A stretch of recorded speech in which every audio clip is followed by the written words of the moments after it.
नमस्कार। आप देख रहे हैं न्यूज़ पीआर। मैं हूं आदेशपुरी। 2021 जनगणना का साल है और जनगणना से संबंधित कार्यकलाप जो हैं शुरू हो गए हैं। लेकिन इसके साथ साथ चाहे मुलायम सिंह यादव हो, लालू प्रसाद यादव हो, चाहे नीतीश कुमार हो, चाहे महाराष्ट्र की शिवसेना हो, ये लगातार सरकार पर दबाव बनाती है कि जाति आधारित जो जनगणना है उसके रिपोर्ट सार्वजनिक किए जाएं, बताई जाए कि आखिर देश में कितनी जातियों की कितनी संख्या है। लेकिन आपको हम बता दें कि जो केंद्र सरकार है इस पर जवाब देना नहीं चाहती है। लेकिन कल केंद्रीय गृह राज्य मंत्री नित्यानंद राय ने राज्यसभा में ये क्लियर कर दिया कि सरकार ने 2011 में जो जाति आधारित जनगणना कराए थे उसके रिपोर्ट सार्वजनिक नहीं किए जाएंगे। आपको बता दें कि कहा गया केंद्रीय मंत्री के द्वारा कि ग्रामीण विकास मंत्रालय एवं तत्कालिक आवास एवं शहरी गरीबी उन्मूलन मंत्रालय द्वारा क्रमशः ग्रामीण और शहरी इलाकों में सामाजिक, आर्थिक एवं जाति जनगणना 2011 कराई गई। उन्होंने कहा कि जाति संबंधित आंकड़ों को छोड़कर जो भी ये सामाजिक, आर्थिक और जाति जनगणना कराई गई, 2011 के आंकड़ों को ग्रामीण विकास विभाग तथा आवास एवं शहरी गरीबी उन्मूलन मंत्रालय द्वारा अंतिम रूप से देकर प्रकाशित किया जा चुका है। नित्यानंद राय ने कहा कि जाति संबंधित बिना संशोधित आंकड़े सामाजिक न्याय और अधिकारिता मंत्रालय को वर्गीकरण और श्रेणीकरण के लिए आंकड़े उपलब्ध करा दिए गए हैं। सामाजिक न्याय और अधिकारिता मंत्रालय द्वारा दी गई सूचना के अनुसार इस स्थिति में जाति संबंधी आंकड़े जारी करने का कोई प्रस्ताव नहीं है। उन्होंने कहा कि जनगणना में उन जातियों एवं जनजातियों की गणना की जाती है जो कि संविधान के आदेश 1950 और संविधान के अनुसूचित जाति जनजाति आदेश 1950 के अनुसार अधिसूचित हैं। स्वतंत्रता के बाद भारत में नीतिगत रूप से अनुसूचित जातियों और अनुसूचित जनजातियों के अतिरिक्त जातिवार जनसंख्या की गणना नहीं करने का फैसला किया है। एक अन्य सवाल के लिखित उत्तर में राय ने कहा कि जनगणना के पहले चरण के साथ नागरिकता अधिनियम 1955 के तहत राष्ट्रीय जनसंख्या रजिस्टर यानी कि एनपीआर को अपडेट करने का फैसला लिया गया है। एनपीआर एवं अन्य संबंधित फील्ड गतिविधियां स्थगित हो गई हैं।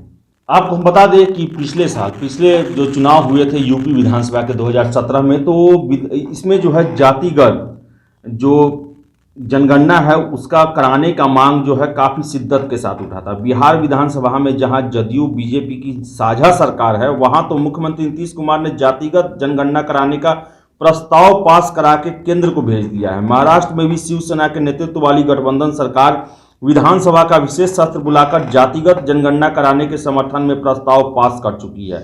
इसी तरह कई राज्यों से भी आवाज मुखर होने लगी है। वैसे यह पहला मौका नहीं है जब जातिगत जनगणना की मांग उठी है। यह मांग पिछले तमाम सालों में उठती रही है। आज जातीय आधारित जनगणना से जुड़े जो भी मुद्दे हैं उसको लेकर जो खासकर क्षेत्रीय पार्टियां जो हैं वो ज़्यादा मुखर रहती है और उनका कहना रहता है कि जो जाति के आधार पर जो जनगणना है उसे जारी करना चाहिए।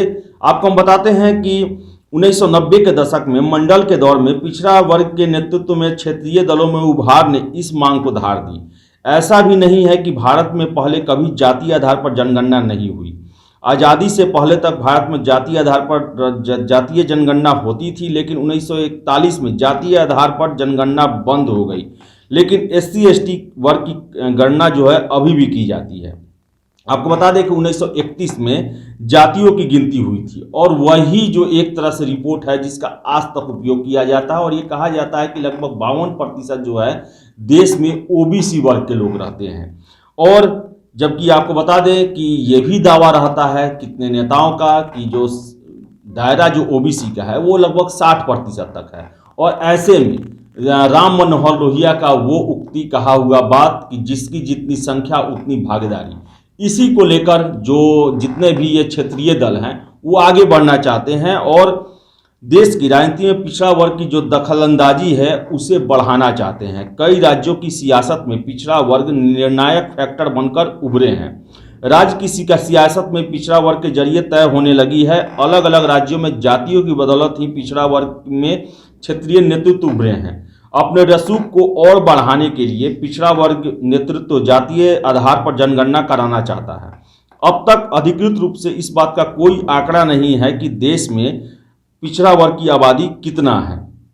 तो यही कारण है कि जो जितने भी ये क्षेत्रीय दल हैं वो इसको लेकर काफ़ी मुखर रहते हैं। 2011 में लगभग 5,000 करोड़ रुपए खर्च करके जातियों का जो संख्या है उसे पता किया गया था। ये कार्य जो है वो नरेंद्र मोदी सरकार में 2016 में पूरा हो गया, लेकिन इसके बाद इसकी जो सूची है वो सार्वजनिक नहीं की गई। तो वही कल राज्यसभा में केंद्रीय गृह राज्य मंत्री जो नित्यानंद राय हैं उन्होंने साफ कह दिया कि जाति आधारित जो जनगणना है उसके रिपोर्ट सार्वजनिक नहीं किए जाएंगे। अब इस ऐसे में देखने वाली बात है कि नीतीश कुमार जो कि विधानसभा में ही ये पास करवा चुके हैं कि 2021 का जनगणना जो है वो जाति आधारित होगा, यानी जातियों की संख्या उसमें पता की जाएगी। अब सरकार जो है इसको 2011 के ही जब मामले सार्वजनिक नहीं कर रही है तो 2021 के मामले सार्वजनिक करने के भी आसार कम लगते हैं। तो ऐसे में एक द्वंद्व की स्थिति जो है राज्य सरकार और केंद्र सरकारों में फिर से बन सकती है जाति आधारित जनगणना को लेकर। तो फिलहाल इस खबर में इतना ही। वीडियो पसंद आए तो लाइक शेयर करें, हमारे चैनल न्यूज़ PR को सब्सक्राइब जरूर कर लें। बहुत बहुत धन्यवाद।